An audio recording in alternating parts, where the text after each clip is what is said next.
Oh, you guys are killing me.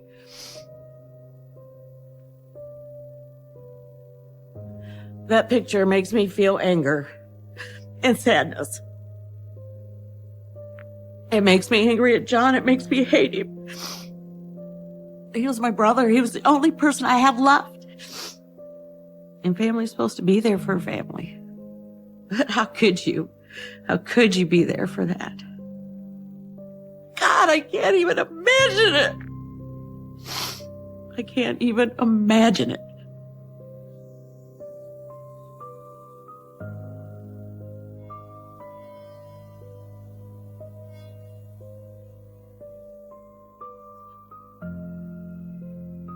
Doesn't even look like John. Doesn't look like the John I remember. He could have had a really good life. Somewhere along the way, he took a wrong turn. The damage that he has done is unrepairable. There's no going back. You can't bring any of these victims back. And I'm so glad my parents weren't around to see him there, to see that picture. I don't know how he was able to keep people fooled for so long by his stories. He always seemed to have an excuse that seemed to be plausible. John had this evilness to him that I didn't see. I think I was too close to him. I love my brother.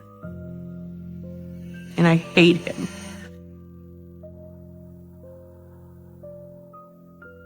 This is a picture of John and I. I think I was probably about 5.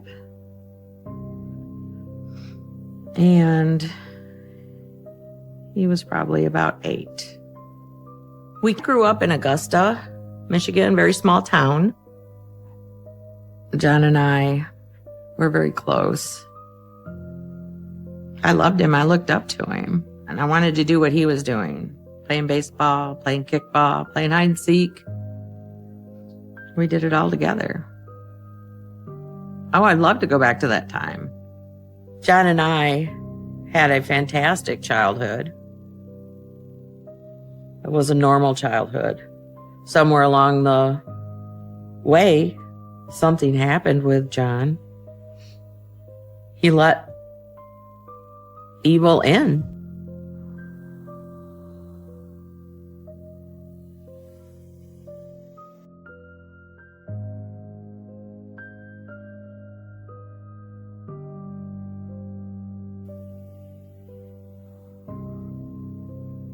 My father, he was police chief, he was fire chief, he was mayor of Augusta. He did everything. We knew everybody, and everybody knew who we were. John, at a young age, got himself into trouble quite a bit with his mouth. When John was in high school, he had a friend. They would both run up to the girls' locker room, and he would open up the door and just yell, I need a maxi pad. And they just thought that was so funny. When they came home and they told me about it, and of course I laughed, I just shook my head. I'm like, John, you're going to get into trouble for that. And he always was like, shrug it off, be like, I'm just having fun.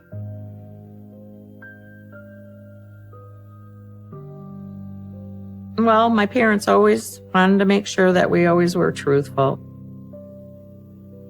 John would get in trouble because he didn't tell the truth. John would tell stories, lies about his homework in school. John always had an excuse or story for what he did. And I don't think I ever remember him taking responsibility. And when we weren't truthful and we lied, my father would take action with that. Come on now, John, confess. My dad would take him in his bedroom, shut the door, and then ask him to tell the truth. And when he didn't, then he would get a spanking. and till he was able to then tell the truth. When John got a spanking, that bothered me. I would cry. I think it hurt me worse than it did him. I don't remember John crying. John was never really too emotional growing up I could ever remember.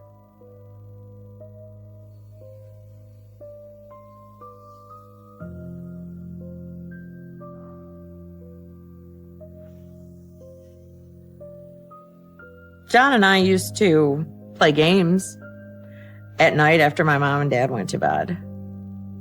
John and I had bedrooms that were right next to one another. When mom and dad thought we were in bed, we used to throw things at each other in our rooms. It was mainly stuffed animals, and we'd just throw them back and forth and just laugh. We did it all the time.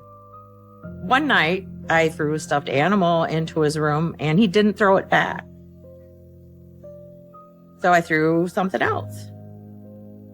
He didn't throw it back. So I grabbed something else and I threw it.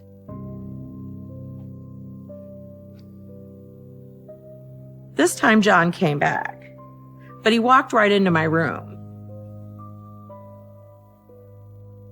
He just said, "If you throw anything else, I'm going to kill you." It didn't even sound like John. He was very dark. That was the feeling I got. Very, very dark and just unlike John. It did scare me a little bit. And I just went and got in bed. He turned around and went in his bedroom. And that was it. I just figured he was just in a bad mood that night. Could have been a million things. I do not believe that we even played that game anymore. And, you don't think that your brother is mean or evil. You don't think that at all. Looking back, after what I know now and what John has done, maybe that was a flag and I didn't notice. His threat that night could have been more than just talk.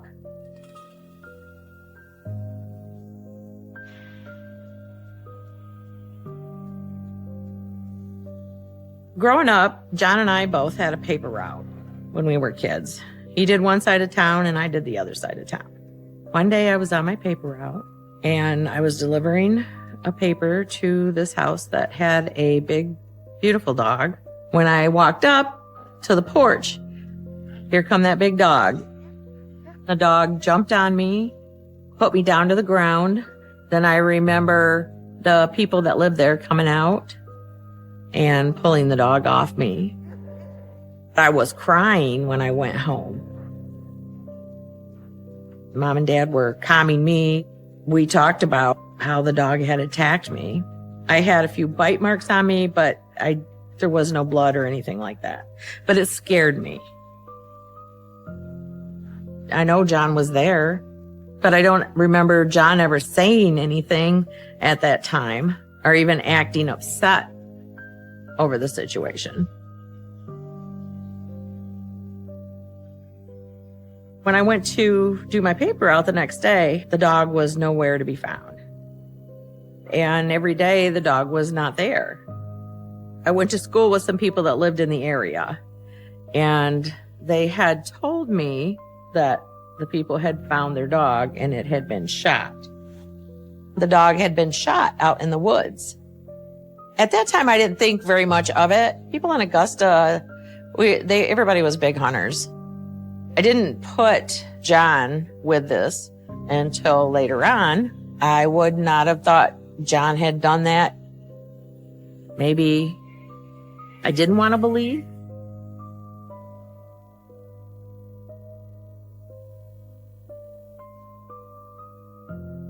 After John graduated high school, he went into the Navy.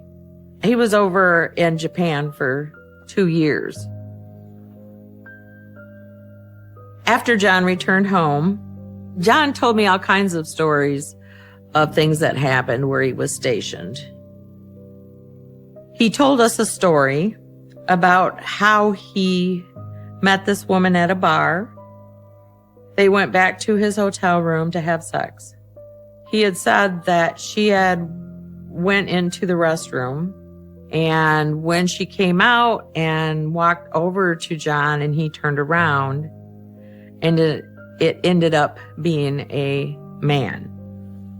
So what did you do? John had said that he had totally freaked out and beat the hell out of him. He's such a storyteller that he told it in a way where all the guys in the room found it very funny. I didn't really think it was that funny.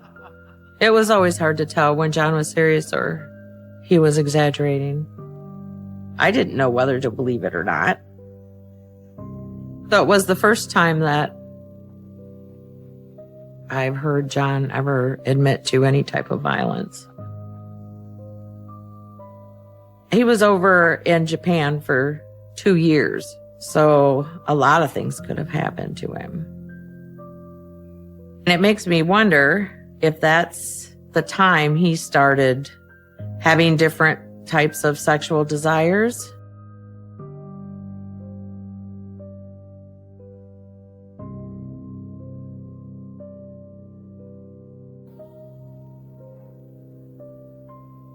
John got together with one of my friends from high school. She got pregnant and they got married. His life was good. Their marriage seemed to be okay. There was problems, but from what I seen from the outside, John was a doting husband. Good afternoon, ladies and gentlemen. One day, I remember sitting in my apartment, we're just watching the news. I remember hearing John's name on the news. They had said that John White had been arrested for stabbing Teresa Morris numerous times. She survived the attack. I immediately just freaked out, I guess is the best words to say. I couldn't believe it. John's wife called me on the phone. She told me that John and Teresa were downstairs smoking pot, and next thing she knew that John was running up the stairs screaming that he had killed her. He had killed her and to call the police. I just needed to go see John.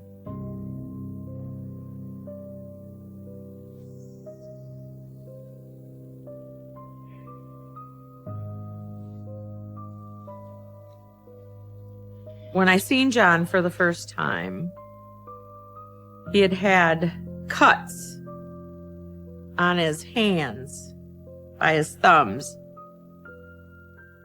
I asked him how he got those cuts on him, and I remember him saying because she came at him with a knife. Tried to attack me.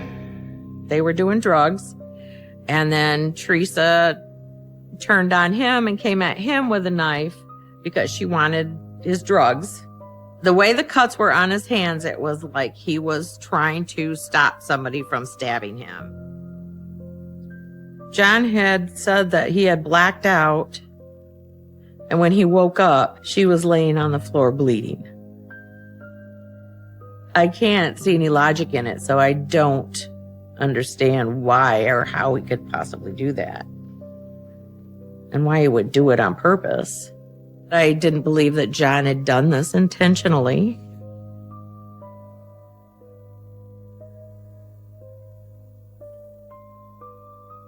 According to Teresa's testimony, his whole demeanor changed. I remember her saying that it was like he was not there. His eyes were like black, and then that's when she got scared. Looking back now, I believe that Teresa told the truth. There's just got to be more to that story, because you just don't go downstairs to stab somebody. That would make him the sick person, evil person that he was.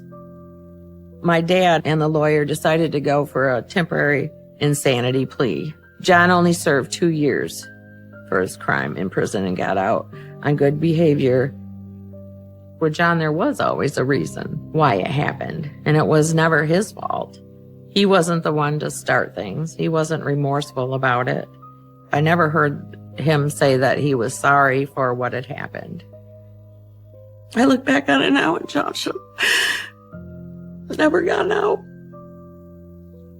2 women might be still alive if they wouldn't have let him out.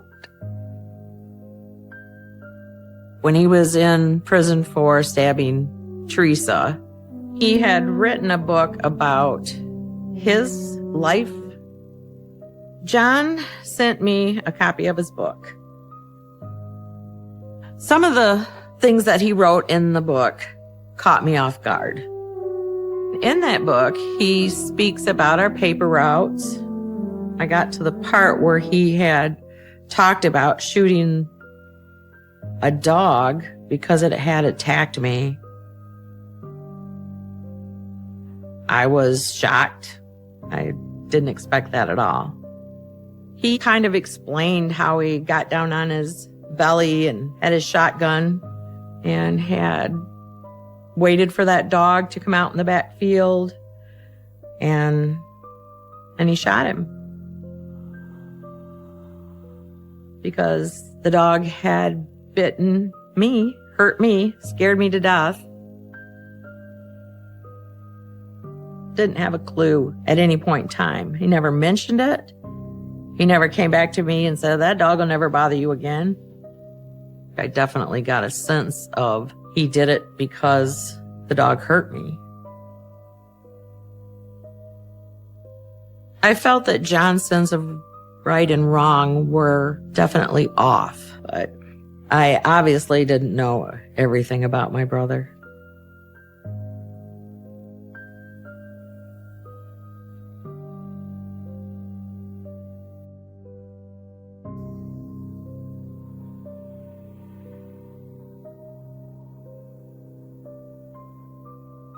So this is a picture of John and his big truck that he drove. He was very proud of that truck. Back then, I thought it was very cool that he was an over-the-road trucker. I thought, how cool would that be just to go and just cruise around the United States? He used to tell me about all the great things he's seen and been through, and then he also talked about prostitutes in the truck stops. He called them lot lizards. They would come up and talk to all the truckers and talk to him. He never said anything about having sex with them. But according to his friends, he told them that he had taken prostitutes into his truck, and after they had sex, he dumped them in the dumpster. He did not actually say that he had ever killed any of them. Just when he was done, he referenced throwing them into the dumpster. I thought for sure when I first heard it that his friends were just making things up. Or John was again telling one of his stories. What if he had a prostitute in this truck? What if he killed somebody in this truck and dumped her in a dumpster?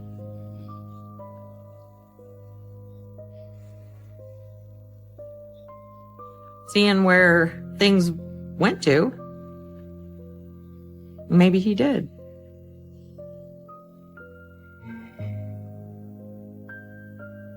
I think the life that John led on the road was his evil side, his evil life, his other side. Later on down the road, I was into watching crime shows, and there was a particular one where there was prostitutes that were missing on this one stretch of highway. So I do wonder if John was involved in any of that. I didn't think much about it at the time. I didn't think about it much until Vicky.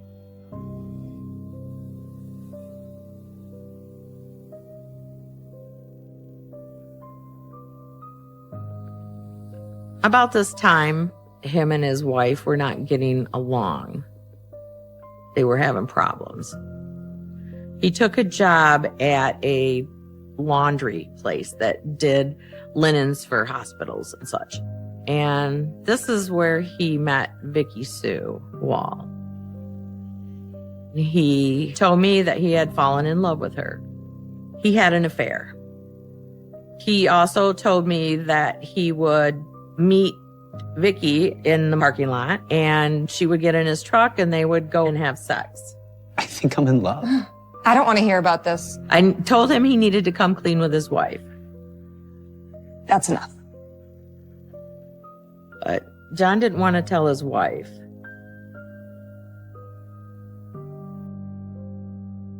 In July of 1994, we got a call from John's wife about 2 or 3 o'clock in the morning. His wife had said that he had hurt someone and he was going to end his life. I was totally freaked out. I remember going and getting in the car and going to look for John.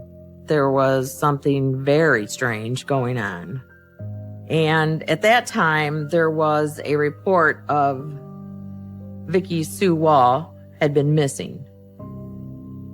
So we were putting 2 and 2 together and was wondering if John had anything to do with that.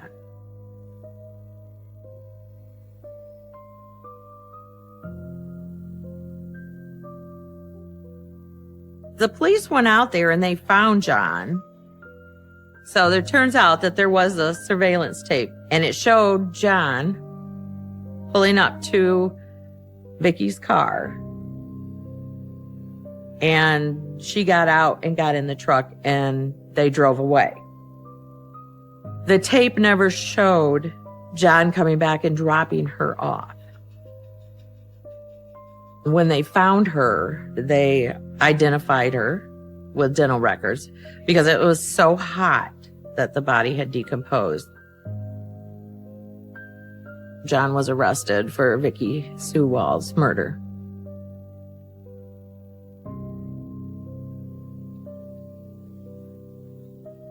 I went to visit John in prison to get his side of the story. He told me that Vicky was into strangulation and rough sex. He would pick up Vicky in the parking lot of a department store and they would go out back and they would have sex. And after they were done, she had slumped over in the seat. And when he tried to move her, there was no response. And that he was very scared. He didn't know what to do. After John dumped the body in the woods, then he had went home and confessed to his wife about his affair. He also told her what he had done. My response was, "Why didn't you take her to the hospital?" And his response was he was too scared. I do remember thinking, another story. Here's another story. He's making excuses because people just don't fall over dead. I tried to talk myself into believing it was an accident. But in the back of my mind, I didn't know whether it was or wasn't. Looking back, I wonder if John's story is even true. It's so far out there, it's just unbelievable. He could have just killed her. And then in May of 95, John was convicted of murder and sentenced to 12 years in prison.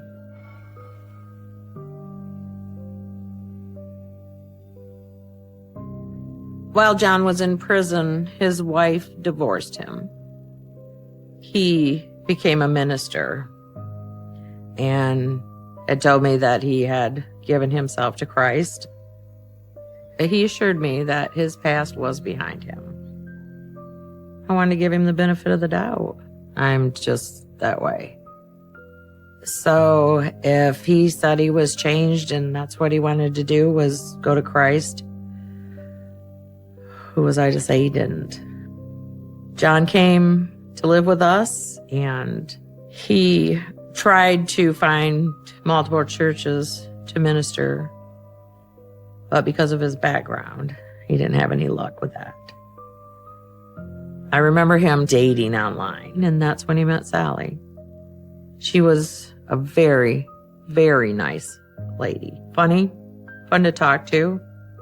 She told me that she absolutely adored him and loved him. And I was pretty happy about that because John loved her. I asked him, I said, "Does Sally know about your past?" And he said yes.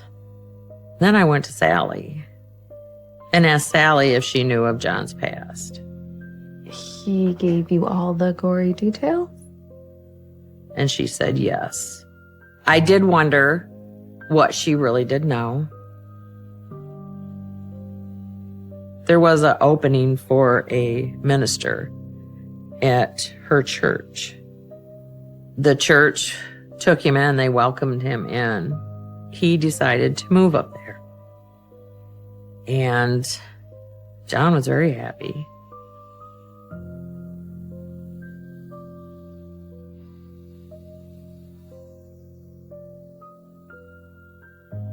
As time went on, John and Sally became engaged. Sally had a daughter of her own, and her name was Rebecca.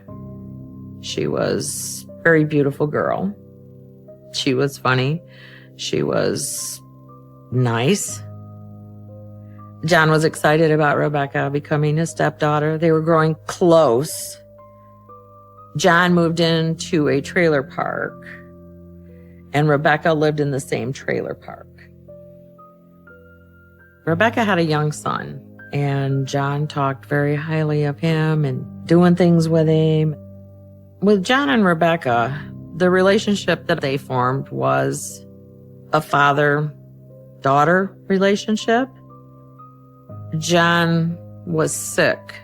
He came down with a really bad cold. And since Rebecca lived in the same trailer park, she would take him soup, check on him, bring pizza over. And on the other hand, when Rebecca would have to go to work, John would come and take her son, take him to daycare, whatever she asked him to do. They kind of just helped each other out. But there was a time that John had called me and seemed to be a little bit upset. Rebecca had promised to have pizza and movie night, and she had backed out on John. She's got some damn nerve. Rebecca stood John up that night to get together with her baby's father. I believe that they were going to try to make amends. He was like, "I can't believe she did that after all I've done for her. I have done so much for her. I can't believe that she would stand me up like that." And he would repeat himself. John was going on and on about it, and I just thought that it was a little bit ridiculous to be going on that much about it. I gotta go. After John and I hung up the phone, I really didn't think too much of it. In hindsight, I think that he was becoming obsessed with her at that point. As I look back, obviously, John had sinister thoughts about his stepdaughter. On October 30th, I received a phone call from John, and he told me that Rebecca was missing.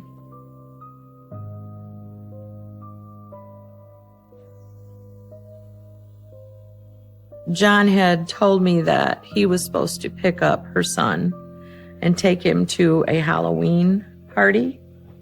But when he went to pick him up, Rebecca was nowhere to be found.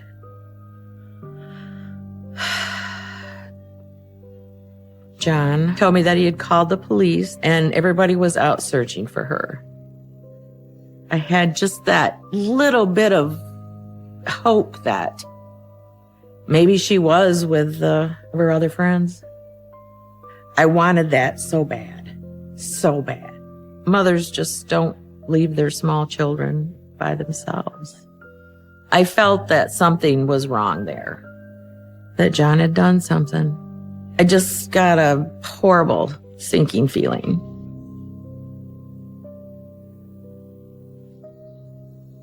A day or so after I had that conversation with John, I received a call from Sally. She seemed very upset. She had told me that they had found Rebecca and that she had been murdered. She also told me that John had called her from the police station. He told her that he loved her and that he was the one that murdered Rebecca. And we just cried.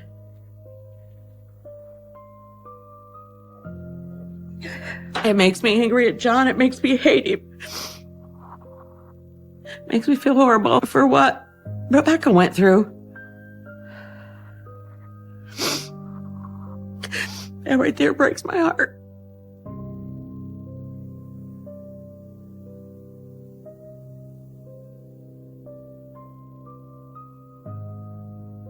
The crime scene tape at Rebecca Gay's mobile home was already there, with the other Halloween decorations.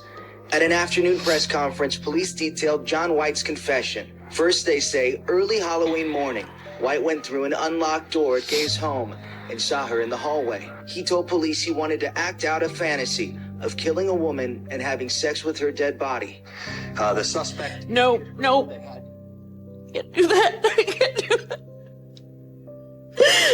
Nope. I know what he did to Rebecca. I know. And I don't want to watch it.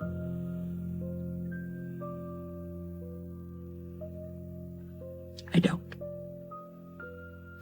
Sorry, I don't.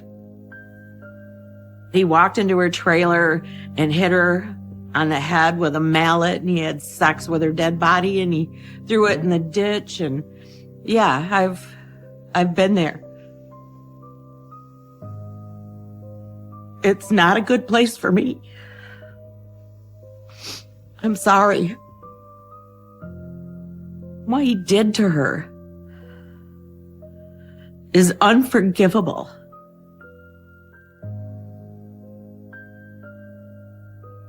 When I turned on the news, I saw John.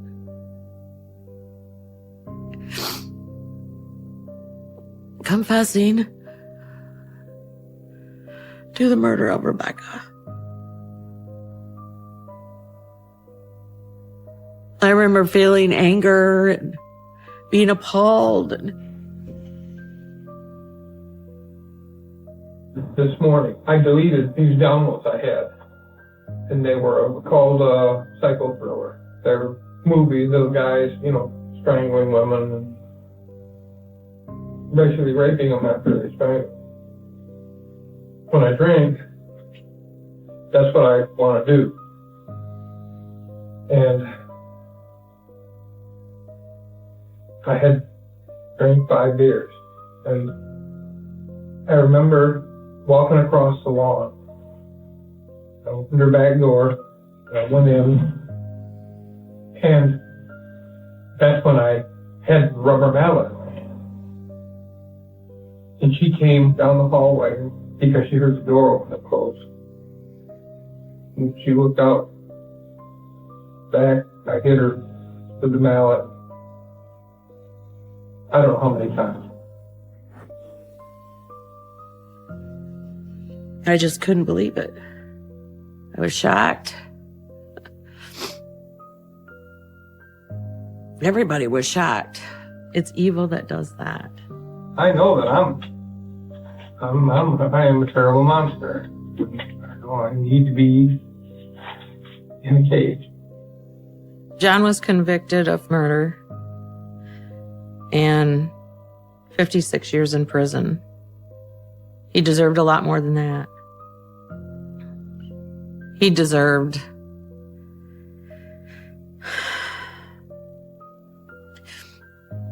to die.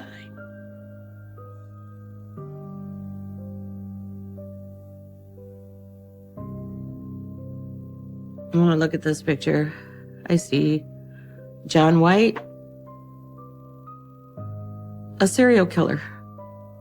This isn't my brother. I always gave him the benefit of the doubt. I couldn't imagine the things that he had done. For me to talk about John and to talk about what he has done was a sort of a weight off my shoulders. But the picture of Rebecca, it hurts my heart. It breaks.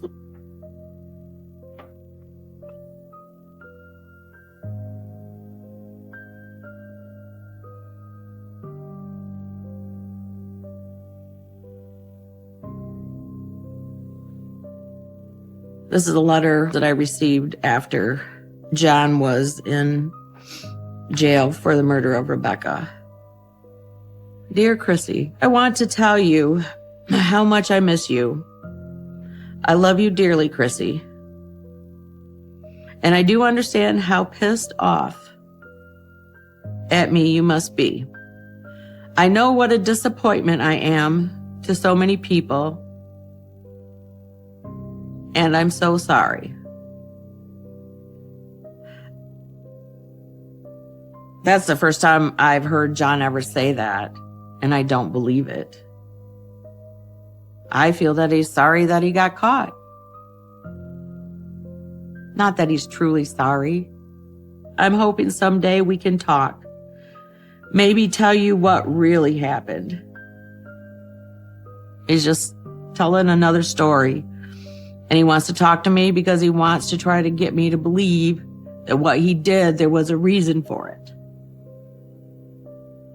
But there was not a story he could tell me to make it sound like it was somebody else's fault. But I never answered. I didn't want to answer.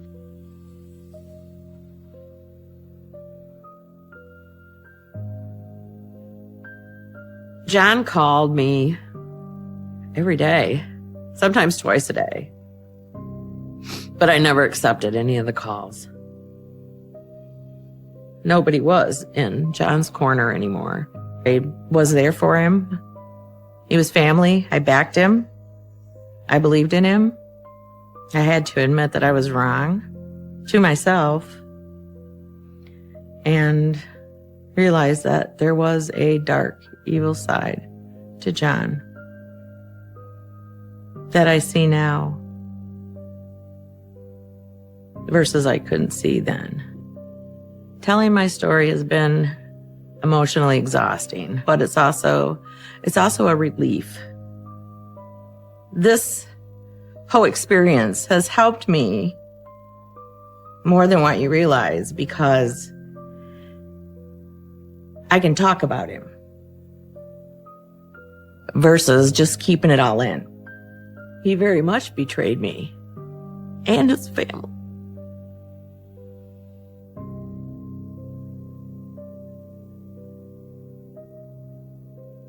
I just knew what it was. I just knew before I even picked up that phone or answered it. The officer proceeded to tell me that John had committed suicide. He had hung himself. The brother I knew and loved had died a long time ago.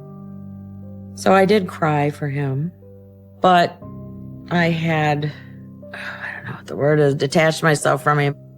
He was no longer the John I knew.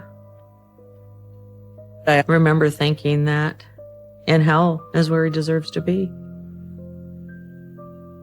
That was the only way to kill the evil. John had a great life. He had a great childhood. But somehow, somewhere, he let evil in.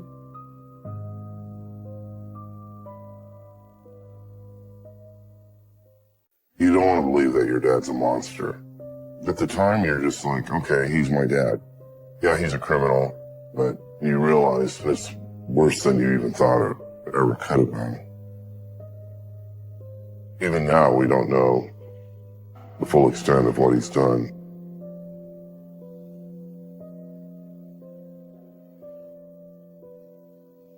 This is Boston family portrait. My brother, me, my sister, my dad. My father was Silas Dwayne Boston. He went by Dwayne. He was a chameleon. He was able to put on this, I call it a mask of charm and charisma. It's like a typical 1970s family picture. But looks can be deceiving sometimes. Looking at it with hindsight, I'm thinking, you smug son of a bitch. How can you smirk like that when you know what you did?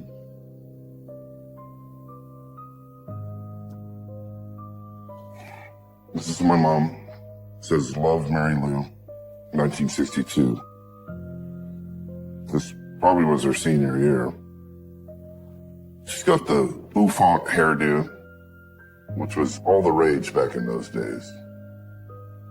I remember she had really brown eyes and beautiful face. I remember she was a very loving mom and worshipped us kids. We were her whole world. She had met my dad when she was about 17 or 18. I think she was still in high school. I would describe my father as someone who's very manipulative. You could use the word charming, almost like a Ted Bundy type. He would put on this act, this charming act. And a lot of people did fall for that. And fortunately for my mom, she was one of them.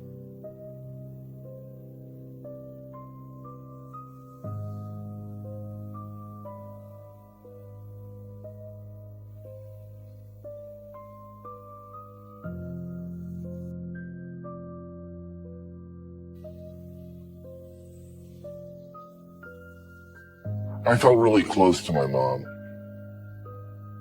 I was probably about 3 or 4 years old when I have my most vivid memories about my mother.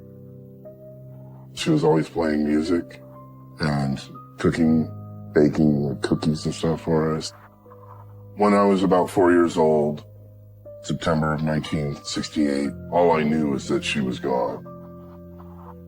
And it was just this weird that she would just disappear. She'd never do that. She would never just leave her kids and disappear.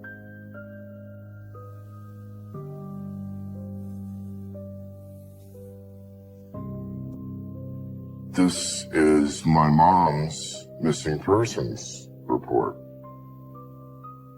from 1968, right after she disappeared. So this was filed by my uncle, her little brother. The husband, Dwayne Boston, stated that he took the missing person to the area of Del Paso Boulevard and El Camino Avenue approximately 1.5 weeks ago and dropped her off. She has not been seen or heard from since. My uncle stated that she could not stand to be away from her children for any period of time.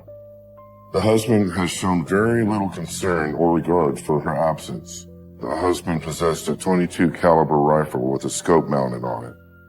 He stated since her disappearance, the gun is gone and he has not seen it since.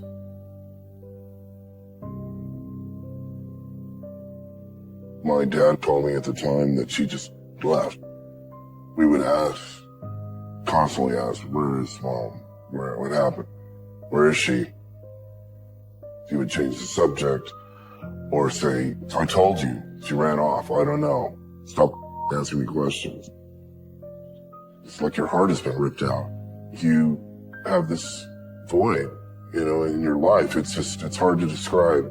It's a wound that never heals for your whole life. Your mother, it's always there. The sense of comfort and security, and that's gone overnight. I didn't know the whole scope of everything, but as a 4-year-old, I knew something was wrong and something was twisted.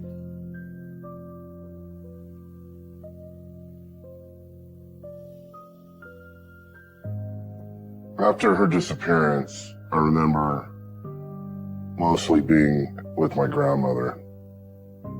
Dad would get tired of us and fling us off onto his mom, my grandmother. One time the conversation was around Christmas. I think I was about 6 years old. We were talking about Santa Claus. I wonder what Santa's gonna bring this year. And then Grandma said, you know what, you kids, I'm not gonna lie to you. There is no Santa Claus. And also, I've been lying to you about your mom. She's never coming home. Your mom is dead. And we're like, why? Because your dad killed her. She told us, your dad came to me in September of '68 and said I had to kill Mary. I buried her where they'll never find her in a million years. And he said, out of all the people that I've killed, she's the only one I regret murdering. She said, why? It's like, well, she was going to divorce me and I didn't want to lose the kids. And she didn't like it, but she told us kids to not talk about it. If you tell anybody, the authorities, you're going to be orphans. You're not going to have a father. You already lost your mom. But the horrible parts of the story are still vivid. She did say that he shot my mom in the back of the head and she was running. He said, run, bitch, run. And she cried. She was crying. What about the kids? What about the babies, Dwayne? What about the kids? Got me. Sorry. That was her last thought. Not about herself. About us kids. This is my dad, circa 1968. Time he shot my mom. And he's got his .22 caliber. One of his favorite rifles. And he was deadly accurate. He'd love to shoot all the time. He was always taking my mom out. This is one of his favorite spots. This may have very well been the same rifle that he used to kill my mom. This was the same year. Could be the same rifle and maybe the same location. This might have been the very last thing that she saw before he killed her. This picture gives me the creeps. It disgusts me to look at that photograph. There might be people watching that will say, I still don't understand why you didn't go to the police yourself. That's not real. That's not real life. We thought about the chain of events that would happen. We don't have a body. All he's going to do is say, no, she ran off. I told you guys back in 1968. Snitches, in his mind, don't deserve to live. And if you would snitch on him, you're as good as dead. And you're a child and you're going to put that target on your back? You just got to suck it up. You know that you're dealing with a homicidal monster at that point. He's capable of killing you at the drop of a hat. Imagine living with the person that killed your parent and you have to stay there until you're old enough to get out.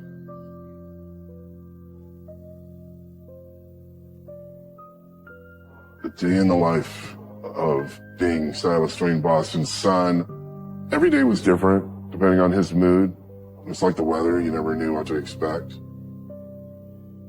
We were just little kids, but he would terrorize us psychologically. Sometimes I think it leaves deeper scars. Certain things stay with you for life. I remember my dad being really attracted to gory things. He was an EMT. He actually did something at that point, which was legitimate and helping people. But he kept a scrapbook when he was an EMT. And the coroner would take pictures, I guess, these old black and whites of people that had died in horrible ways. And I remember particularly this one old guy, he had hung himself in his backyard, and his eyes were bulging out, and his tongue was out. Look at his face. He enjoyed looking at stuff like that. Dad was really proud of showing these pictures, like little trophies. He reminded me of like a kid that wants to show you his piggy bank and how many coins he's collected, or maybe some bugs that he has. It's very fascinating to him. I'm just like, I don't want to see anymore. I've had enough. Thanks, but no thanks. And he would laugh. He would say, oh, you know, like I was too squeamish. It was all part of his personality of really craving and being excited by violence and murder and death.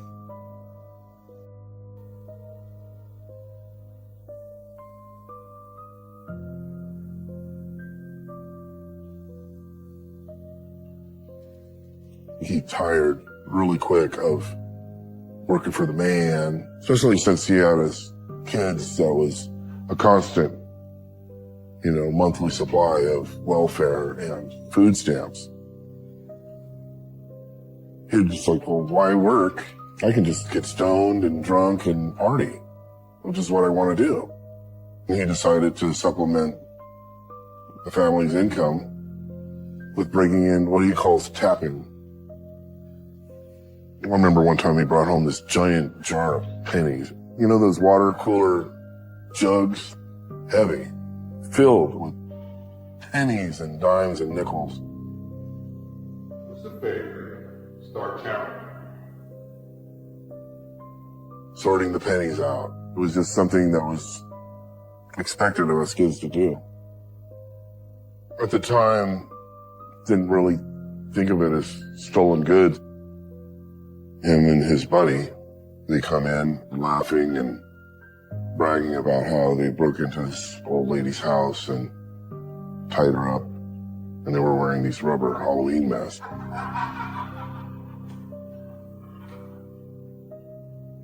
They thought that she was having a heart attack, but the way he was talking about it, they were laughing and didn't give a if she lived or died. I guess it was a good haul for them, jewelry and whatnot. It was kind of a party atmosphere to them. I thought, this is really horrible. I felt like an outsider, that I did not want to participate in these certain things. My dad would feel like, what's wrong with you? You should be enjoying this. This is cool, fun stuff. I was a disappointment in his eyes. He doesn't have this thing called compassion or guilt. He knows it's wrong, but it's a game to him.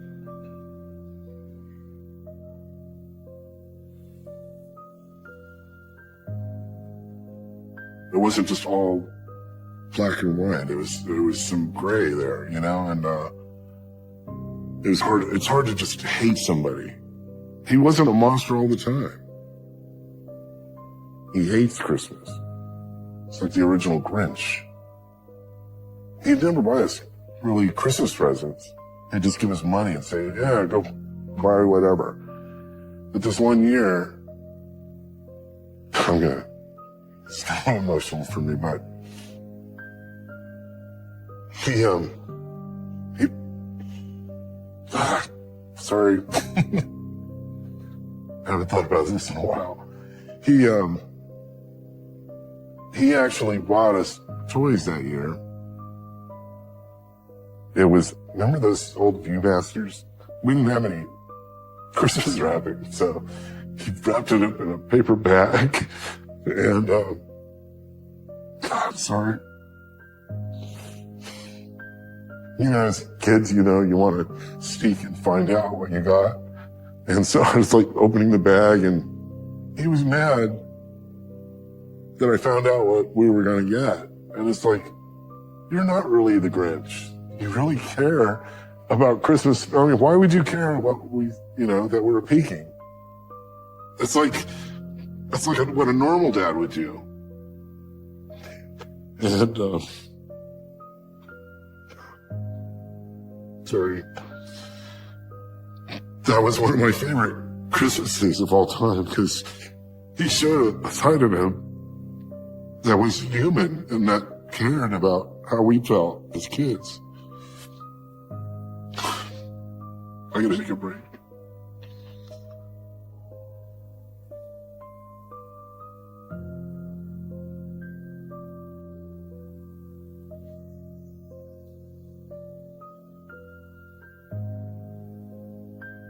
Sometimes he'll bring in a girlfriend and things would mellow out for a while because he was in charming mode. Dr. Jekyll and Mr. Hyde type thing.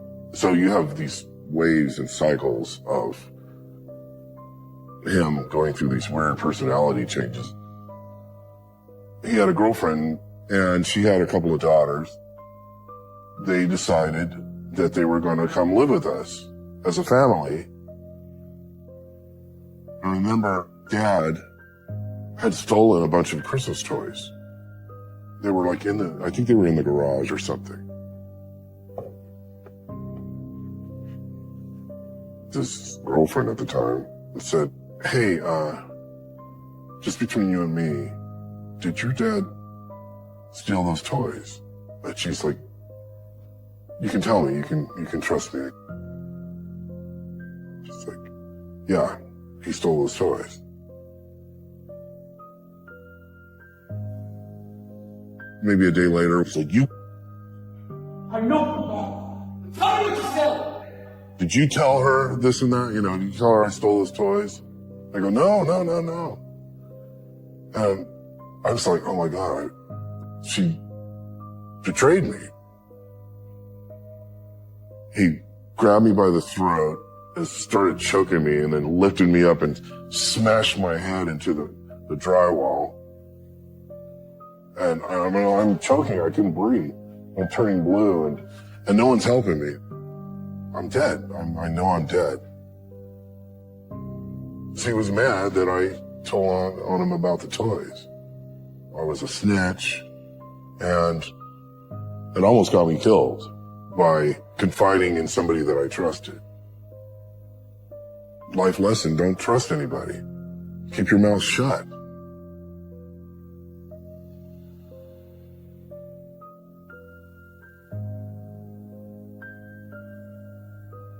From my perspective, when I was younger, I knew something was wrong, but it's nothing you could really change.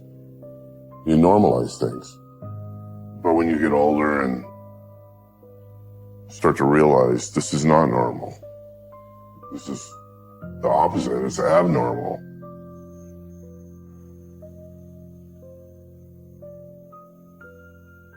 Late 77. My brother and I were sharing a bedroom and woke up in the middle of the night and heard some really unsettling sounds. It sounded like a young girl crying and whimpering, Dwayne, no, stop, please. Dwayne, no. Over and over and over. Both of us knew better than to go in there.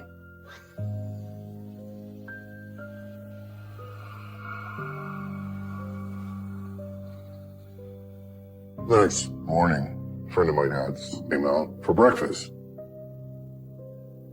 They were talking about the night before and the girl. And I said, hey, yeah, that's right. We heard some really weird noises last night. And it sounded like a girl was crying. What was that all about?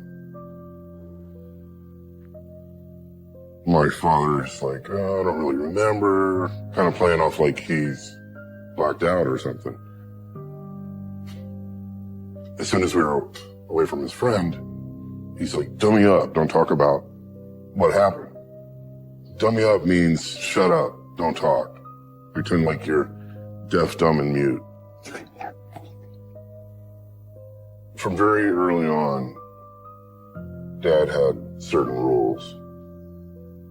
You learn these lessons at an early age. The bad guy was the good guy. Cops were pigs. Being a criminal was cool. And probably the number one rule is there's nothing worse than a snitch.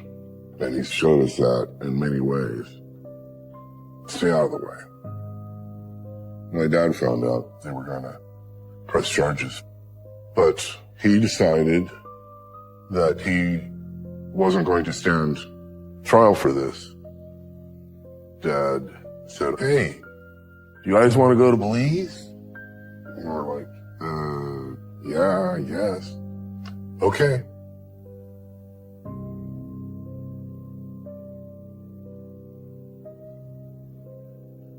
I think I was 13 at the time. I pretty much figured out that we were on the run to get away from the court case and the trial. Dad decided that he was going to start what he called an excursion business. So my dad ended up meeting an English couple from Manchester.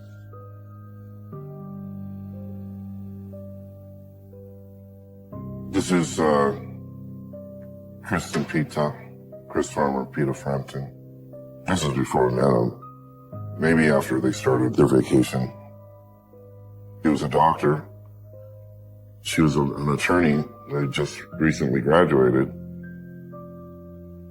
This was one leg of their journey of a world trip that they had started in England and made it to Australia and working their way through Mexico. And then they crossed paths with my dad in Belize. We were in Belize in a newly, freshly built sailboat. They decided to come on board and hire us to take them to down south to Orangutan, Honduras. Unfortunately, they never got there.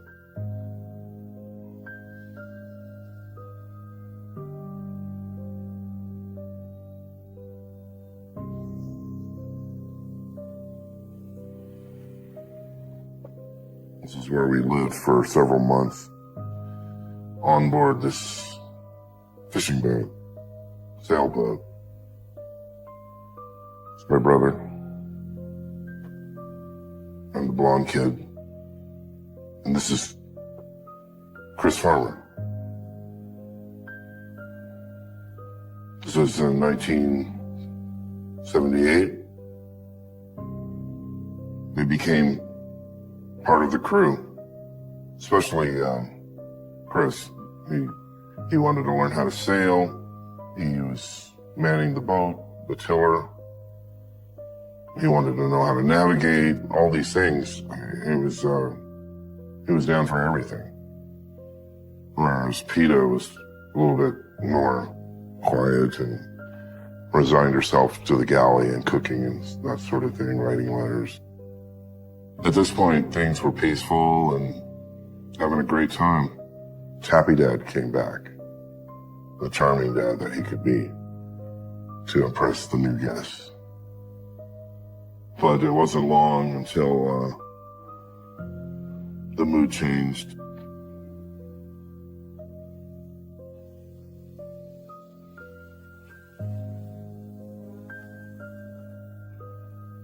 When we'd be out at long stretches sailing, he would drink this Jamaican rum drink. Then he would get abusive when he would drink. He had my brother pull up the anchor, and he went up there and clocked him and started beating the crap out of him. Chris and Pita said, stop. That's enough. He's a kid. Leave him alone. My dad was all drunk and, don't you tell me about my kids, and tried to take a swing at Chris. So Dad missed. He was just fuming. He was very humiliated, and that's when things really changed, I think.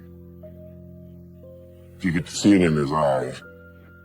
You could see the storm brewing, I guess. We knew that the party was over. They kind of knew that he didn't want them on that boat anymore. He said something about offing them. He wanted to get them off, and we just thought he meant get them off the boat. In hindsight, it was easy to see that he'd been planning this for weeks and premeditating, plotting, planning every single detail and setting up this murder far in advance.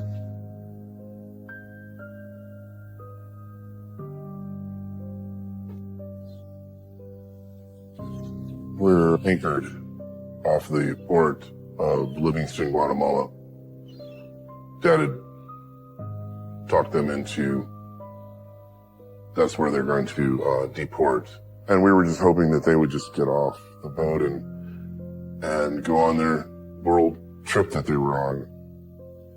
He told Chris to go and pull up an anchor at the front of the boat. We stealthily sneaks behind him and takes this baton, cracks him upside the head as hard as he can.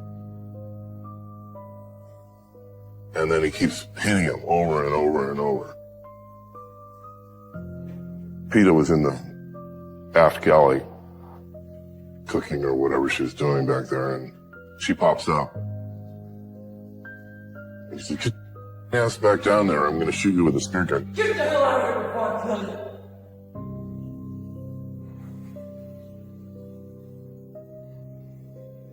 My brother and I were like, what the?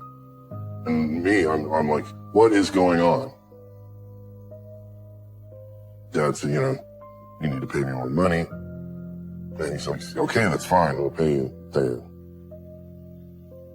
And Dad took some rope and tied up Chris. Then he went back, tied up Peta in the galley. He says, your job is to stay awake and watch her so she doesn't escape. She was furious. She looked me in the eye and said, you're going to burn in hell. And I'm thinking, yeah, she's probably right. I said, I wish I could let you go, but if I do, he's going to kill all of us. So I felt so helpless at that point.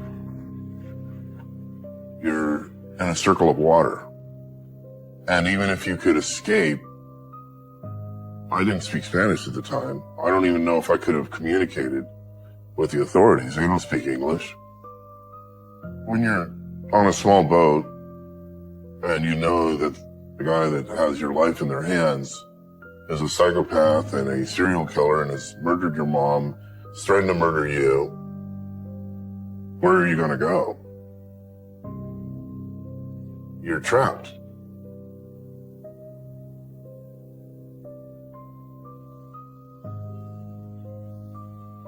The next morning, I remember he untied Chris because he wanted him to countersign his traveler's checks.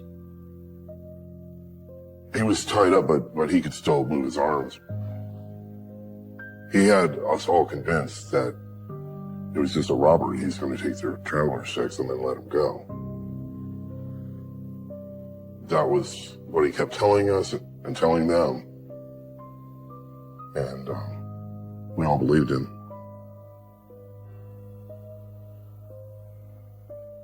My dad got 2 plastic bags, came back, put one over Chris's head, did the same thing to Peta. Dad was telling them that he was gonna take him out to this one shore and then tie him up to a tree. But he didn't steer towards the shore, he steered out to the deep water. Turns kind of inky black, and you can't see any land. He took Chris, or PETA, topside. He had them tied with the wrists together, and then their ankles were all tied together. He went down below decks and brought out the ballast, the two big pieces of machinery. There was heavy weights in the bottom of the boat. He took another length of rope and tied it onto first Chris, then PETA, with the weight on the other end. He said, okay, we're really close now. I'm gonna toss you overboard and just stand right up. And he picked up Chris and threw him overboard and threw the weight after him. Went back and threw Pete over and threw the weight overboard. I remember watching the bubbles when they were going down. I'm just like, what the just happened? What is going on? I remember my knees were just shaking. After that, aside from the wind, it was dead silence. No one said anything until about 2 or 3 minutes later. My dad looked at his digital watch and said, okay, they're dead now. And then he said, you know, I had to do that. They left me no choice. Of course, he had a choice. It's hard to process. It's like having a nightmare and you just can't wake up and you have no control over it. We didn't say anything. I was just like in shock. With the benefit of hindsight, you have these fantasies and scenarios where I'm some kind of superhero. And I'm just a scrawny kid. What am I going to do? We're trapped on board with a psychopath. You fear for your life at that point. You think, you know, okay, he really is a serial killer.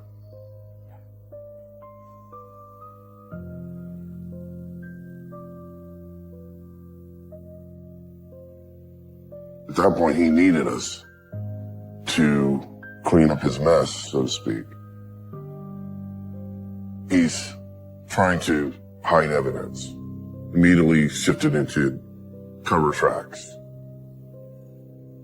He sold the boat, took that money, bought one-way tickets for all three of us from Belize City.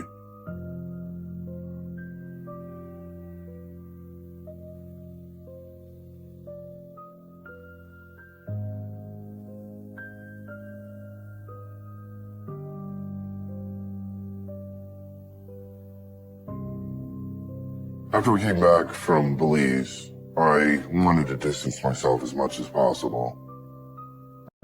I knew that even being around him was dangerous.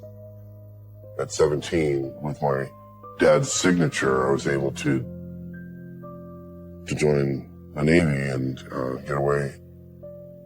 I stopped talking to my father. I wasn't under his thumb anymore. I was able to, for the first time, feel safe about reporting him, and I tried.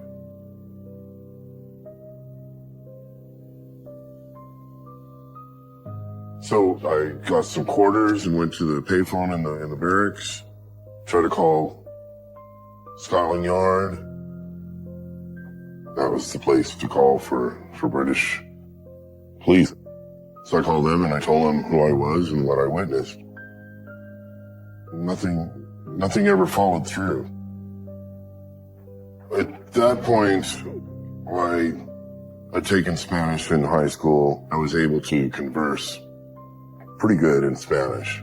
So I called Guatemala, because that's where they found the bodies.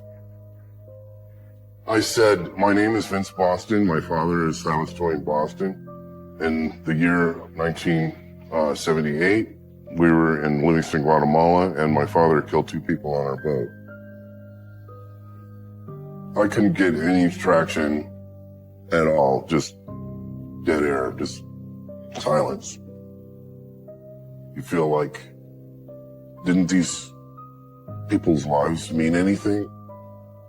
For years, I tried to contact anybody I could think of.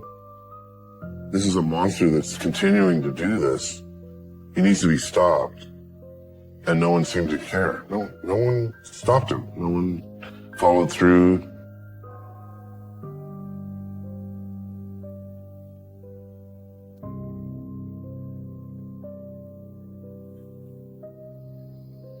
I've tried contacting Belize, Guatemala, UK. Those were all dead ends. Only way I could do this was starting at home base, my hometown, with my mother's murder, disappearance. The first time I got some traction was around 2010, 2011 when I contacted at the time, Sergeant, now Lieutenant, who was in charge of homicide and missing persons in Sacramento Police Department.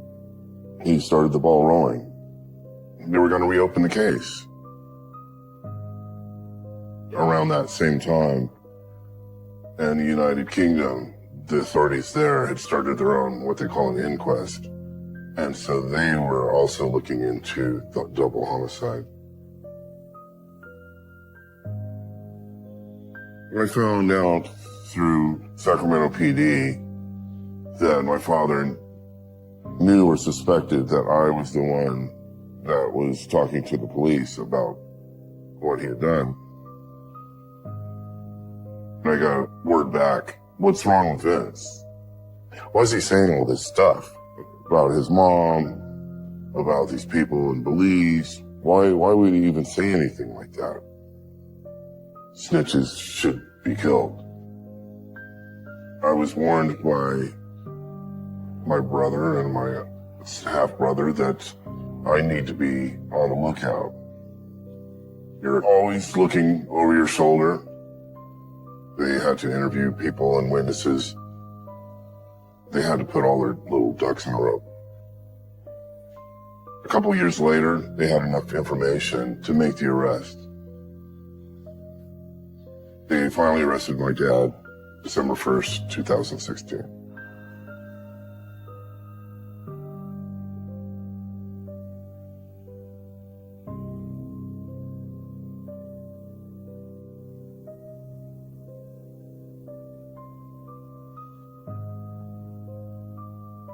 This is my dad's arrest picture. His eyes are like piercing, and it's almost like a caricature of who I remember my dad was. It's a horrible picture. This is like the stuff of nightmares.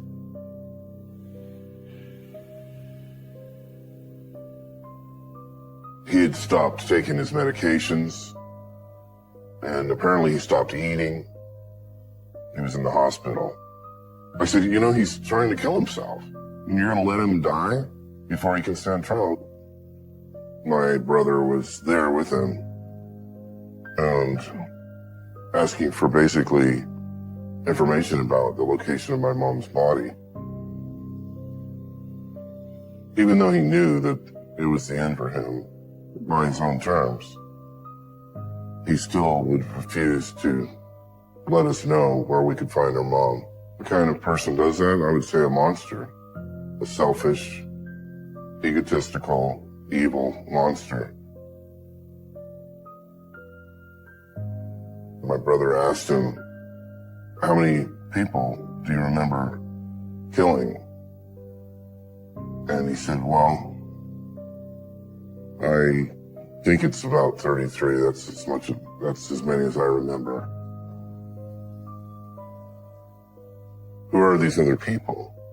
Each person has a whole family and loved ones and maybe children that are grieving because of his actions and his selfishness. But my father died while he was awaiting trial.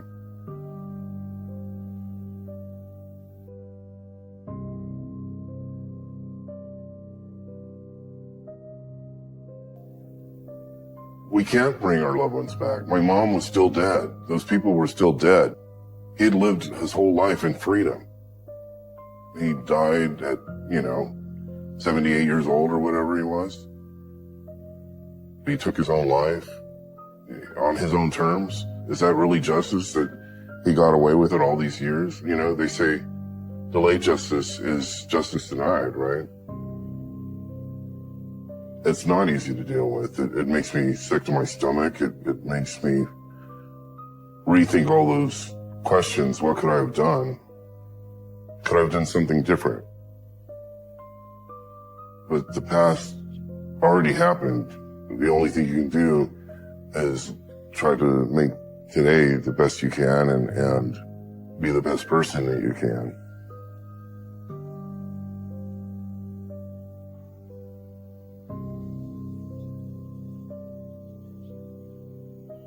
There isn't a day that goes by that I don't think about my mom. She'll always be 23 in my mind. I have no idea where she is. I'd love to find her and bring her home, and give her a proper, decent burial. I've given my DNA, and they said it was going into the CODIS database. They said if there was a hit, they would let us know. I'm still waiting for that phone call or that email.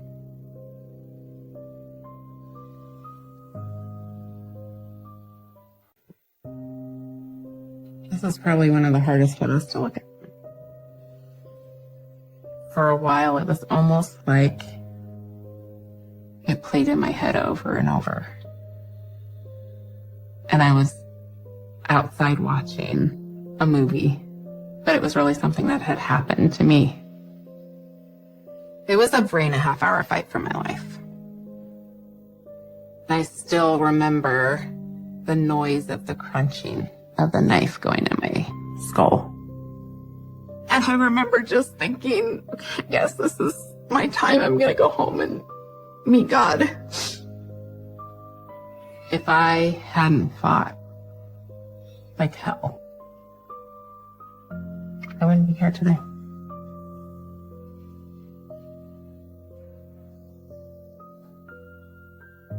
You can't always tell the face that evil has. It's definitely not what I thought it would be. I believe if somebody loved God, they were a great person. That really got shattered about 4 years ago. When they say that love is blind, it really is a true statement. And looking back, I think, how could I have not seen what a monster he was?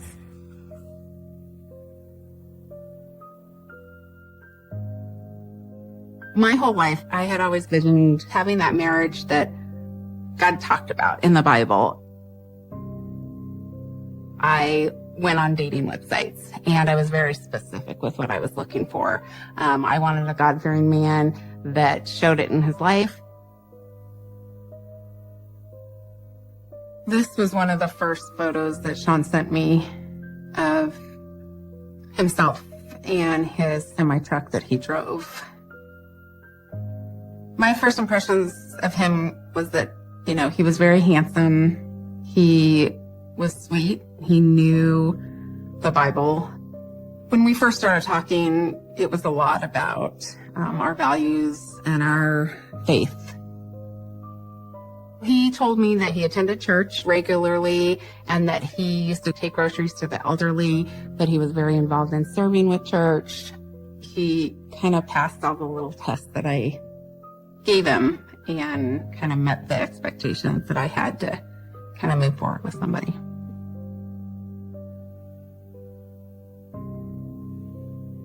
I was really kind of starting to think that, this is maybe a person God had brought into my life.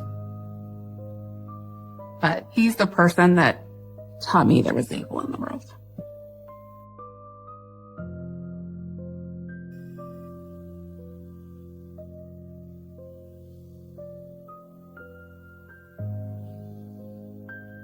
One of our early dates, my church was having what they call a Good Neighbor Weekend.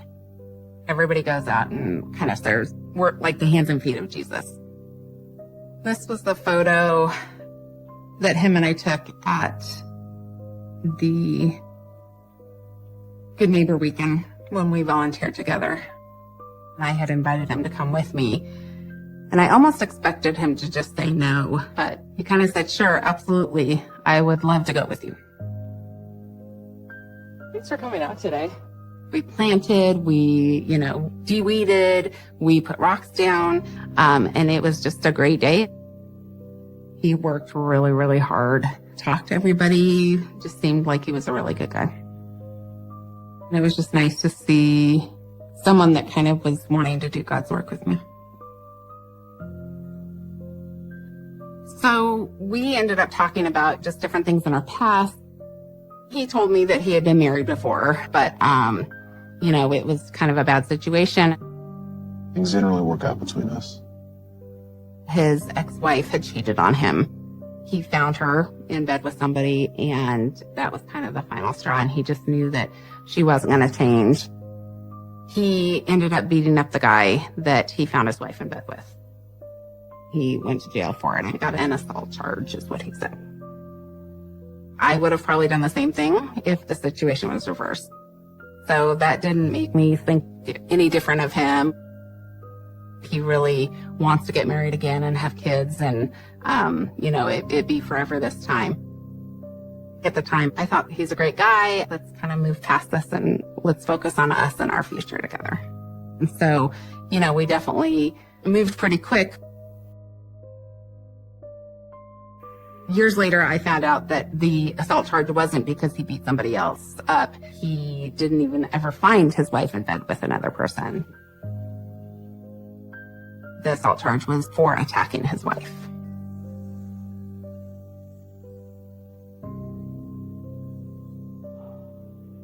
I never really saw what a healthy relationship looked like because I didn't have a father. And so I didn't know how a man was supposed to treat a woman or what he was supposed to say. And so I think that affected a lot of my relationships. It wasn't big fights, but what I kind of learned was that what he said went. One day Sean was upstairs working. There was a knock on the door. And it was one of the contractors. And I went upstairs to get Sean because he hadn't heard the door. We came downstairs and he started talking to the contractor. Yeah, thank you. Then, the contractor ended up leaving because he got what he needed. What the hell do you think you're doing? Sean started going off on me and telling me, don't you ever answer the door unless I'm here. Why would you let somebody in? You don't know who he is. I don't trust you, with anybody else in this house. You make sure that you don't have any guys in this house unless I'm here. I don't care if they're contractors. I don't care if they have work to do. If I'm not here, they're not coming in. And he was very mad and in my face and then walked upstairs and walked away. I was very surprised that he got angry, but I believed at the time that he was really trying to protect me.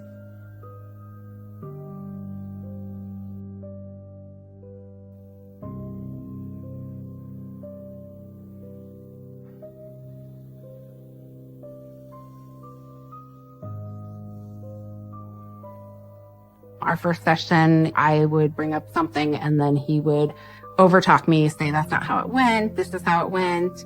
And he would cut me off. He wouldn't let me continue talking to the counselor, or he would let me talk to the counselor. And then he would say, oh, no, that's not how it went. This is how it went. We've had a few sort of It was about 3/4 the way into the hour. And I just remember the counselor saying, okay, I'm going to stop you guys right now. My recommendation is going to be that you guys do not get married. We both were kind of shocked, like, what just happened? We came for premarital counseling. You're supposed to be helping us with the tools to have a better marriage. I didn't feel like she had the right to say that yet because she didn't really know us. At that point, we were in a good place. We were going to church together. We had started praying together, started reading the Bible together. We closed up the session. Sean went to the bathroom. I remember the lady kind of pulling me aside and saying, I just get a feeling that this isn't a good person for you to marry. I said, well, what do you mean? And she said, I just don't think you guys are supposed to be together. And then he came out of the bathroom and we ended up leaving. Have a good night. I kind of took it as, she was a stranger and I kind of knew more about my life than she did, and I didn't see any big red flags. I mean, we were moving in the direction of getting married. That's what I wanted. I think I was just very set on him being a good person and, our lives kind of aligning. And so I wasn't ready to kind of hear that. I used to have a lot of guilt about why I didn't listen and why I didn't see those things. I think things would have turned out differently.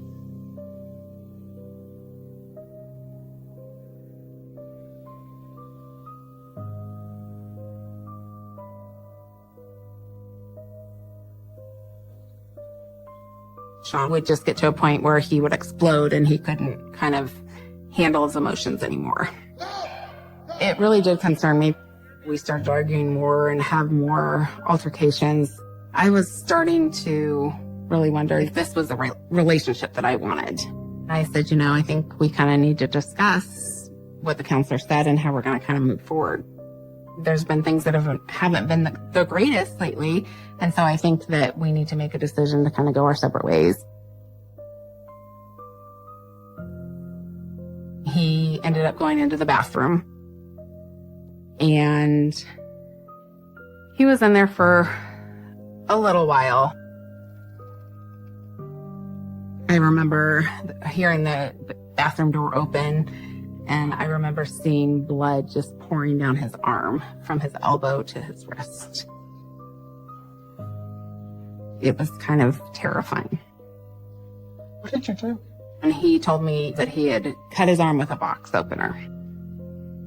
He got mad and he ran out the front door when he just got in the car and drove off. I was so shocked. I didn't know what to do.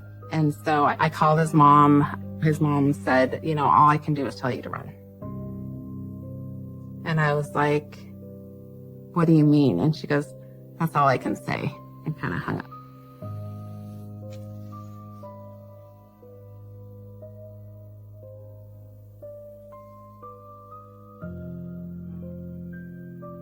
I was worried about where he was. I was worried about whether he was okay or not. I, at that point, didn't know how bad it was.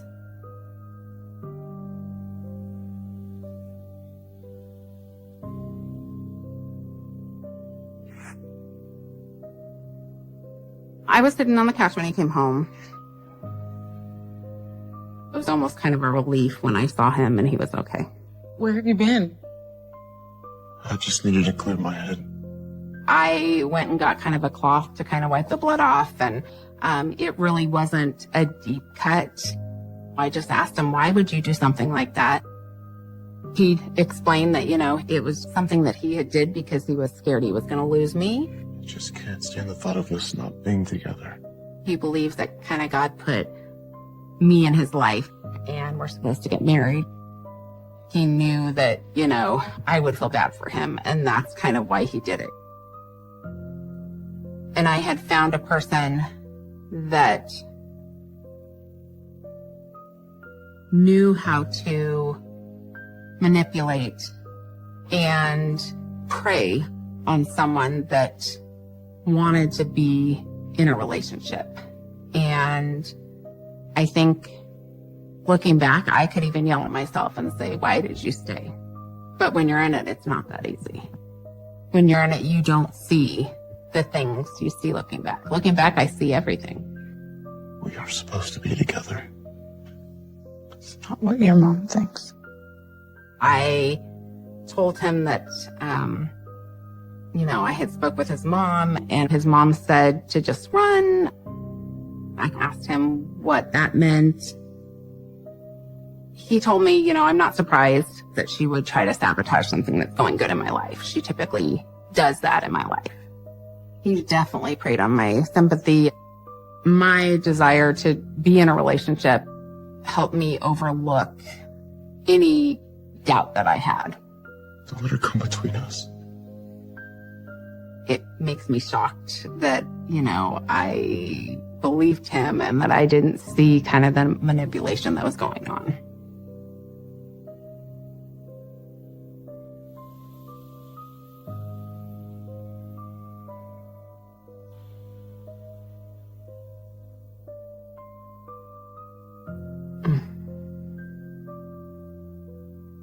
This is our wedding trailer.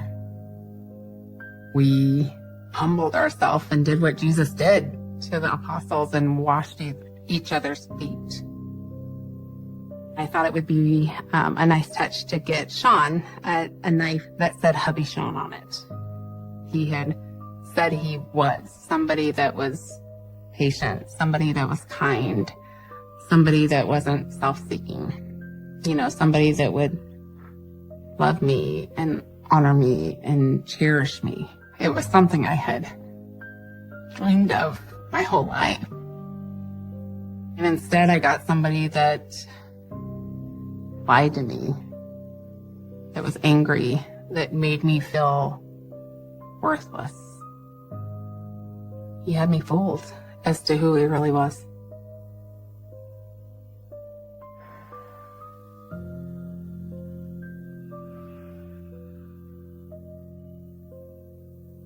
We cherished and wanted this to be a godly relationship. So we didn't have sex till we were married.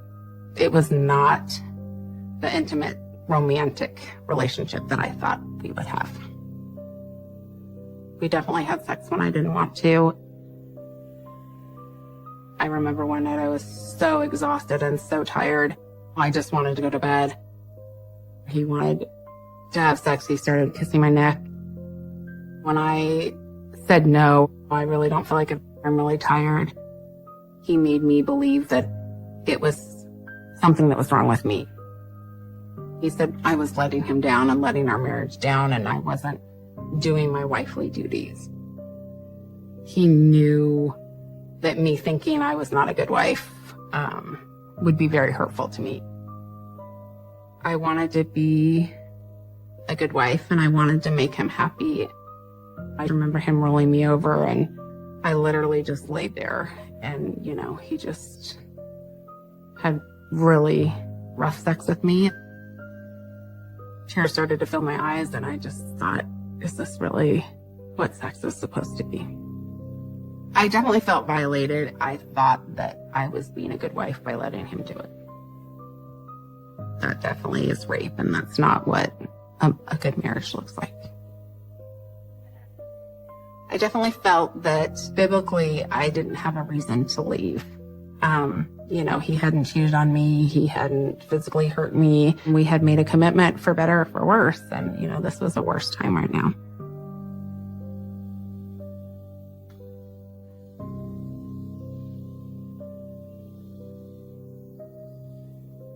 Things kind of started taking a turn for the worse.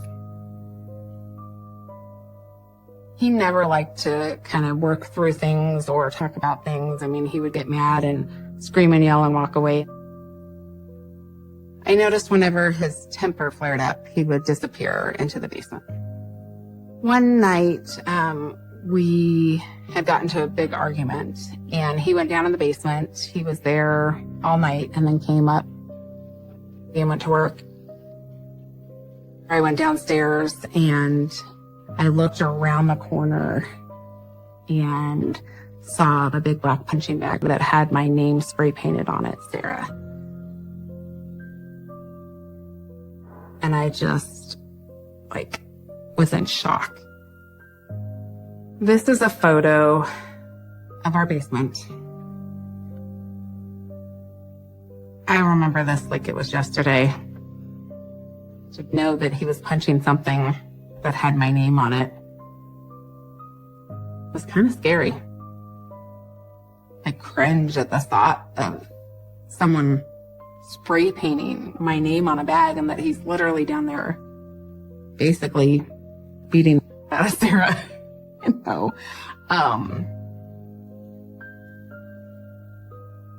It's just kind of sick. Even though this was in the basement, I never believed that he would physically hurt me. But I was dead wrong.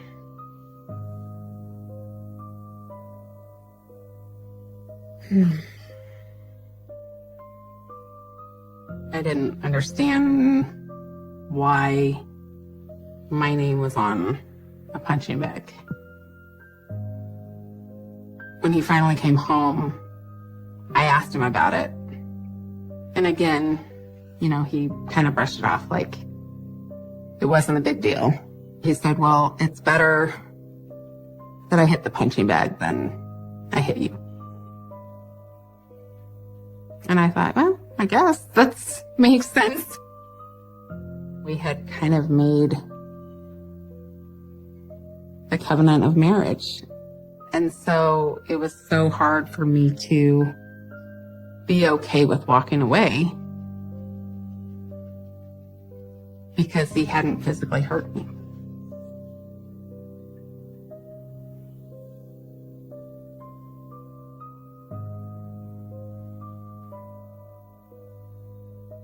When we were kind of just not connecting like we used to. It seemed like every other thing I said was wrong or every other thing I did was wrong. We started to have sex less.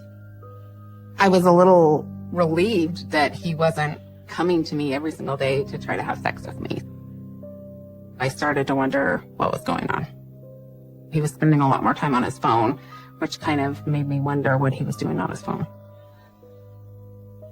He had gone upstairs and I started going through his phone and I saw that he had placed some personal ads on social media and was looking for married women that wanted to have sex with married men. There was one person that he had been talking back and forth and he had messaged her and said, me so my wife can come home and catch us and then she'll leave me. I really didn't care because we were not in a good place. But on the other hand, I knew it wasn't right because we were married. I confronted him about the ads and, he said that, he was lonely. He had never met anybody. He had never done anything with anybody. And so, it wasn't that big of a deal. He always had a reason or an excuse or a way of talking his way out of everything. He wasn't really the godly man that I thought he was or that he had portrayed himself to be. Even though, we went to church every weekend and attended church, he didn't live that out in his daily life. I started to think that maybe all the things that he had said to me or all the things that he said he wanted were lies.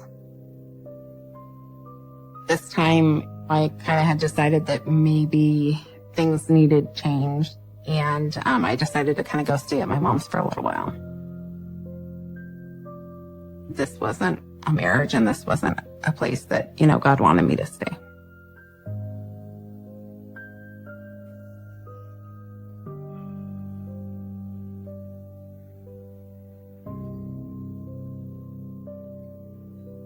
So this is the hood of my car. I told him I was going to come pick up the car. And when I got there, it was keyed on both sides from the front to the back. And on the hood, he wrote bitch in a key mark.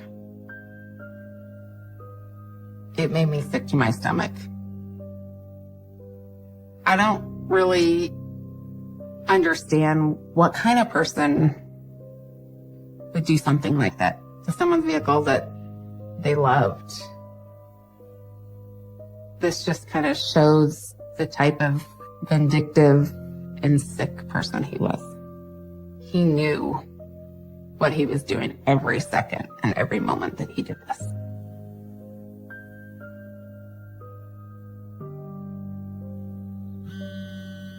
I started getting text messages that were videos from him.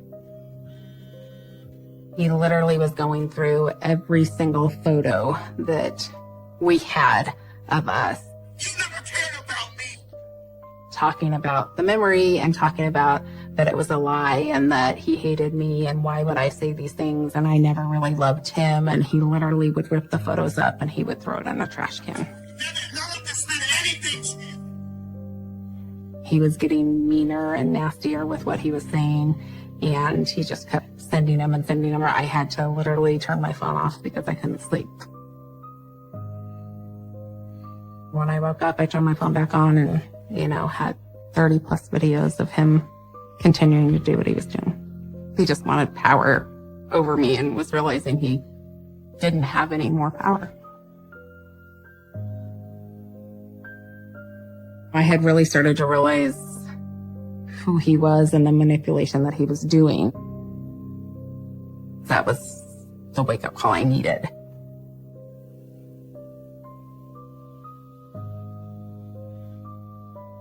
Moving, to Arizona from Indiana kind of gave me my freedom back. I think I believed that once I left and created some distance in between us, that he would be able to leave me alone. And I was wrong.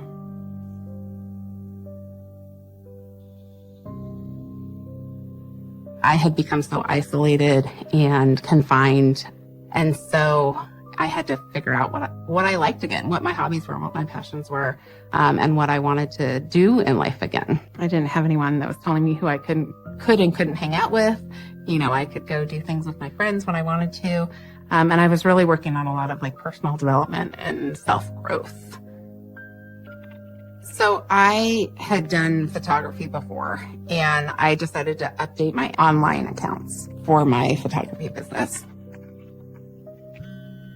I got a text message from someone saying that they would like for me to do their engagement photos. And it was a pretty big hike out to the actual point that they wanted to take the pictures at. I looked it up and it was about a 2.5 mile hike. I overbid the job because I had to bring all my gear out there, and I'm not a hiker. I was really surprised when they accepted the bid. A little bit later, I get a text and it said, "We know some friends of you and, your husband's. Your husband's a really good guy and we don't know why you would leave him." So that immediately triggered a light bulb, this has to be Sean. I thought me leaving would just help him understand that I was done.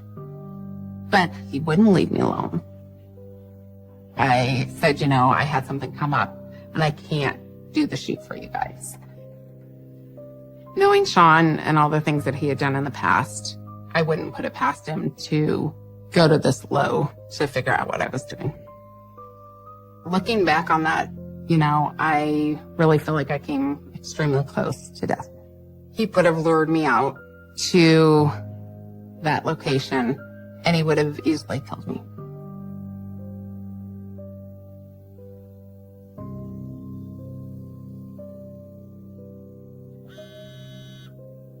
I received a text message. It basically said, "Hey, I am really excited to come out to Arizona. I can't wait to be together. It's like nothing's wrong. Nothing's happened. He's coming. He can't wait to start his life together with me." It took me until the next day to even respond. And I just said, "I'm not interested in being with you."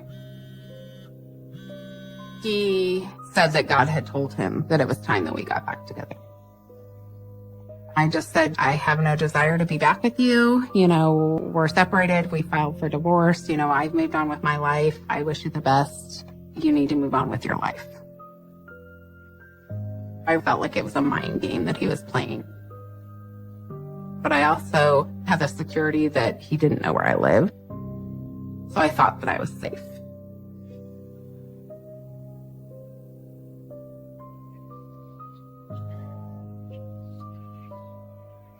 He told me that he already knew where I lived.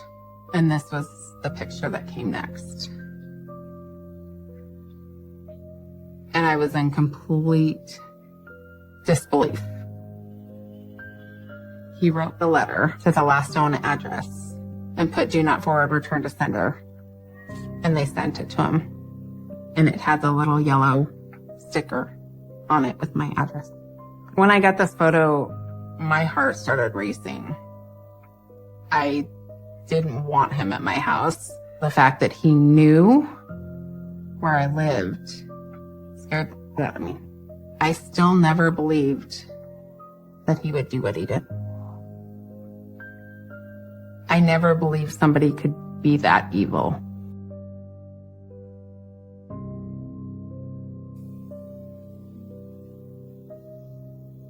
September 15th, 2018, I did my morning routine, opened the door, and as I opened the door, Sean was standing around the corner. He had a can of bug spray and sprayed me in the face with it. I fell on the floor, and he got on top of me. I started screaming, "Sean, what are you doing? Stop, stop. What are you doing, Sean? Sean, stop. What are you doing?" He told me he had been stalking me and watching me for weeks. He told me that he wasn't happy and I was, and he couldn't deal with it. He said that he wanted closure. He pulled out a knife and he said, "Do you remember this?" And it just so happened to be the knife that I gave him on our wedding night that was inscribed and said, "Hubby Sean." He told me that he came to kill me, that he was going to cut me up into pieces and put me in a suitcase and drive off a cliff and commit suicide. And I believed every word he said. I was scared for my life. I knew that I was going to fight like hell to survive.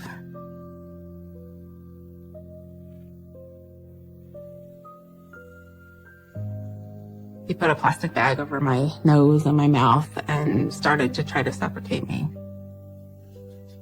He said that we were supposed to be married forever and that he could never see me happy with somebody else and having a child with somebody else, and that, you know, if he couldn't have me, nobody could have me, and that, you know, one of us was going to die that day. I remember feeling something go right below my eye, and I didn't even see it because the plastic bag was over my face. I remember hearing crunching and a sound that I will never forget to this day. And all of a sudden, I couldn't see out of my right eye. And I had an excruciating pain that I had never felt before. I had no clue what had happened. You know, I had the bag fully over my face and was trying to kind of get him off of me. I just grabbed whatever it was and pulled it out and threw it. I remember clawing at the plastic bag and trying to breathe as the bag went in and out, you know, with my breath. It was trying to suffocate me. And I remember just my breath was getting really shallow and my body was starting to get lethargic. And I remember just thinking, okay, I guess this is my time. I'm going to go home and meet God.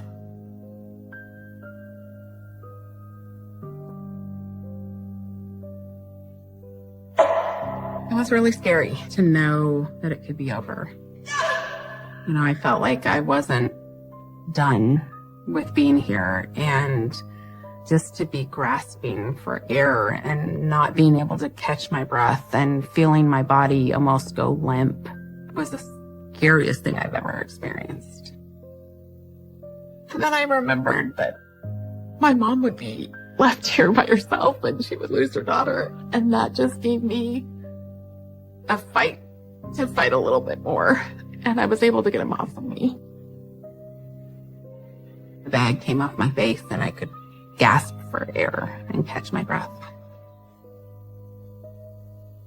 The whole time I'm thinking, how can I escape? I've screamed, I've yelled, nobody has come.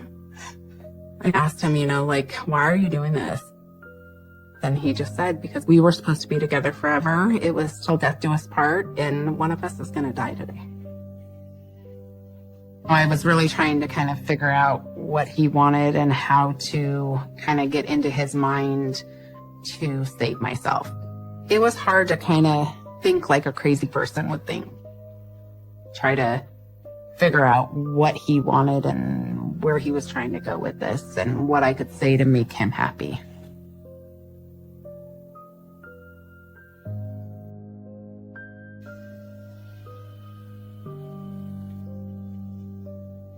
I was able to convince Sean that I was unhappy and didn't want to live without him. And that pretty much all this had been a show, and I missed him, and I really loved him, and I wanted to be with him. I said, why don't we go get some ice cream? Because it was something that we had done before, and in that moment, I had kind of passed that test for the time. He said, okay, well, that sounds like a good idea, but, you know, I want to make love one more time before. I thought to myself, well, I'm definitely not going to say no because, you know, I've kind of been through this. And so I went into the bedroom, lay down on the bed.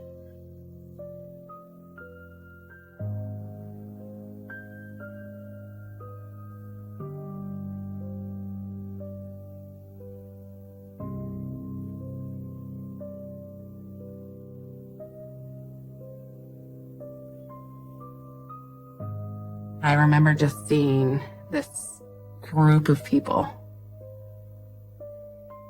I remember thinking to myself, this is it. If I don't get out now, I'll never have a chance. And I grabbed the door handle, the lock opened, and I was able to get my wrist out. And I just ran as hard as I could towards the people. And I said, help, help. He stabbed me. He raped me. Sean drove off really quick.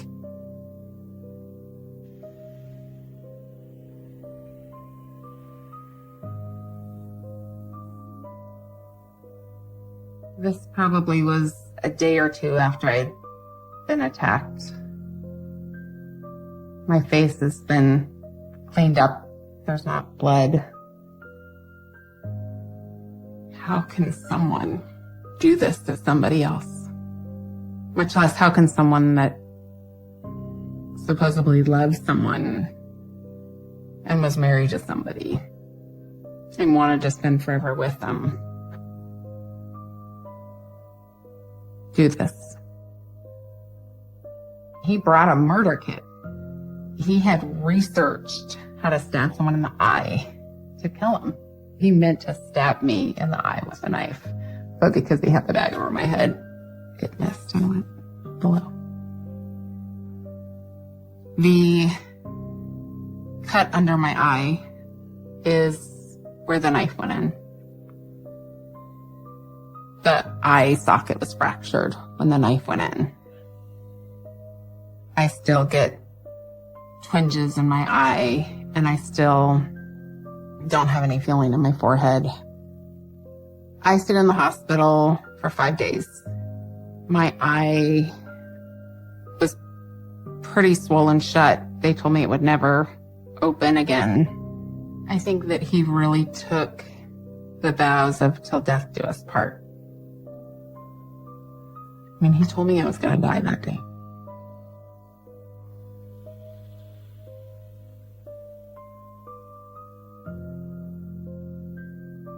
This is a photo of Sean in his wardrobe for the rest of his life.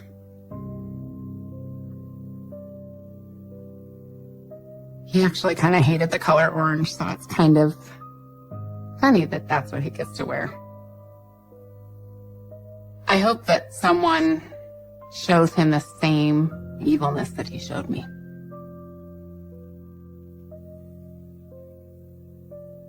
I mean, this is such a different photo than the person standing in front of the blue truck in the first photo he sent me. I don't think he was ever capable of being a kind, loving, godly husband. I will always look over my shoulder. Even though he's been sentenced to life, he could get out in 25 years. If he ever gets out, it'll be the scariest day of my life.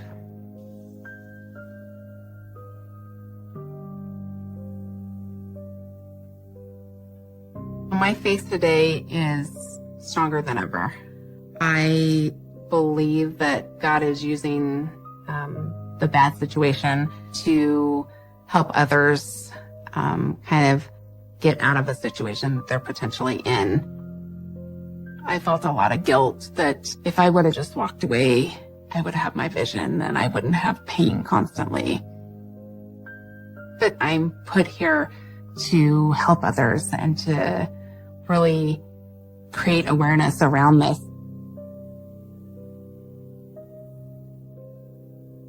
I believe that he was a fraud the entire time, that he never really loved me and he never really came into this relationship wanting the same thing I wanted.